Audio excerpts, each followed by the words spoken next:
Mga kabayan, support natin si Sir Tito Noy de la Cruz, yung isa sa mga naghatid ng balita dito sa lugar namin.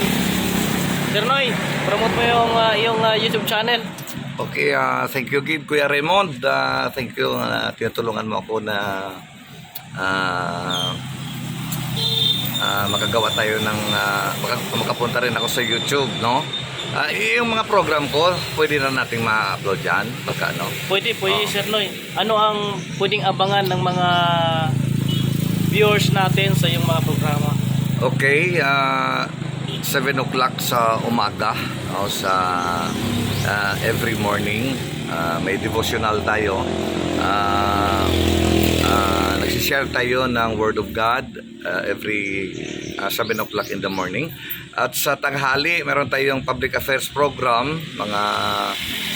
Tumatalakay tayo ng mga issues, mga nangyayari. Ano ngayon, yung malalaking balita sa ating bansa, no?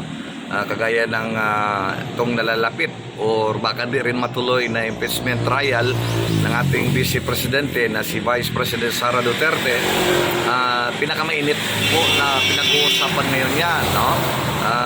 Dahil ang Kuya Raymond, ang kampo ni Vice President Sara Duterte, nagsasabi nito lahat ay politika lamang.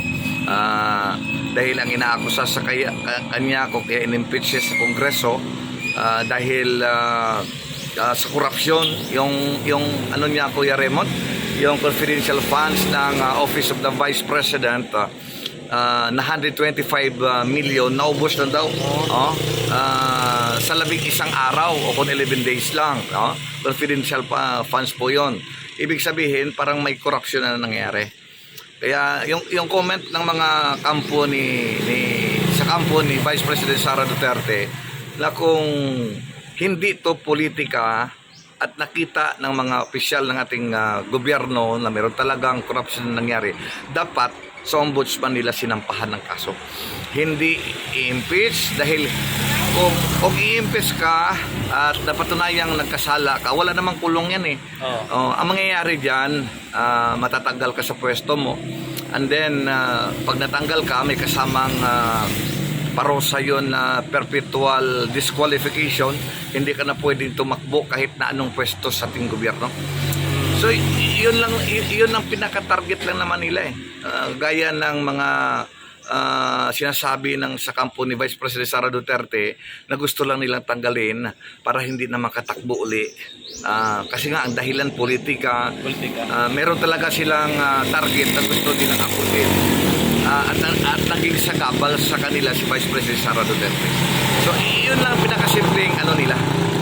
Dapat kung may corruption silang nakita, kung mapatunayan, doon sa ombudsman nila dapat ipunta yan. Kasi doon nila sampahan yan. Kasi pag na-convict siya doon, may kulong eh. Mabibilang ko talaga siya. Dito sa impeachment trial, wala eh. Matatanggal lang siya sa pwesto, and then pagkatanggal niya, yung nga lang, hindi na siya pwedeng tumakbo sa kahit anong pwesto o posisyon sa ating government, Kuya Raymond. Talagang politika ang punot dulo, Sir Noy. Politika ang punot dulo dyan. Yan po ang maririnig niyo po kay Sir Noy about sa nangyayari sa ating bayan. Ay siya po yung magbibigay ng kanyang komento, pag-aanalisa sa mga pangyayari. Alas 12 po ng tanghali, tuwing tanghali, araw-araw po yun. Hindi, maliban sa linggo, mula Lunes hanggang Sabado po. Maririnig ninyo yung programa natin, yung Tongkarunta program, maririnig natin dito sa YouTube channel natin. Sa Tito Noy de la Cruz.